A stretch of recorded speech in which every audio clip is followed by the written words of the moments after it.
Have you ever pondered on the question, what is the relationship between the heroic efforts of Nelson Mandela and the concept of gender mainstreaming? Today, we delve into the chronology of Mandela's efforts in promoting gender equality, a journey that is both inspiring and transformative. Nelson Mandela, the first president of South Africa, was a man of action, a beacon of hope, and a champion for equality. Born in a world where the scales of justice were tipped, Mandela took it upon himself to right the wrongs and create a society where every individual, regardless of their gender, could thrive.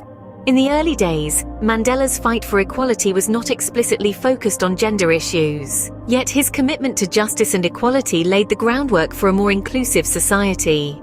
An active member of the African National Congress, Mandela fought relentlessly against the apartheid regime, a struggle that would eventually lead him to spend 27 long years in prison.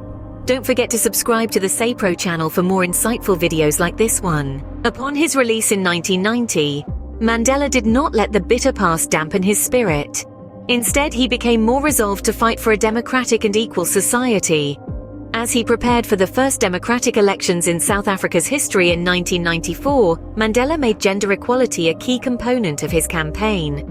Stepping into office in 1994, Mandela made it his mission to ensure that women were not left behind in the new South Africa.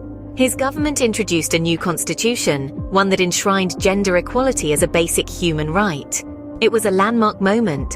For the first time, women in South Africa were legally recognized as equals. Mandela didn't stop there. He instituted policies and programs that aimed at empowering women economically and politically. These efforts were in line with the concept of gender mainstreaming, an approach that seeks to integrate gender equality considerations into all aspects of policymaking and implementation. Under Mandela's leadership, the representation of women in parliament rose dramatically. From a mere 2.7% in 1990, women's representation in the South African parliament jumped to nearly 27% by the end of Mandela's term in office. It was an undeniable testament to Mandela's commitment to gender mainstreaming. Mandela's efforts didn't end with his presidency. Even after leaving office, he continued to advocate for gender equality. He once said, "As long as outmoded ways of thinking prevent women from making a meaningful contribution to society, progress will be slow.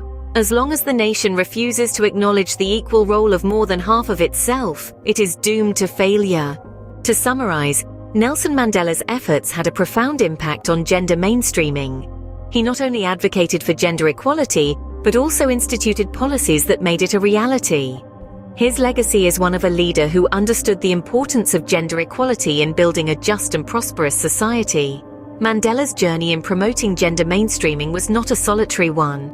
It was a collective effort, a testament to the power of unity and the enduring spirit of humanity. It serves as a reminder that the fight for gender equality is far from over, but with continued effort and perseverance, it is a goal within our reach. In the end, Mandela's efforts in promoting gender mainstreaming were not just about equality. They were about creating a society where everyone has an equal chance to succeed, where everyone's voice matters and where everyone's contribution is valued. That, in essence, is the true power of gender mainstreaming. A power that continues to inspire and guide us in our quest for a more equal and just world.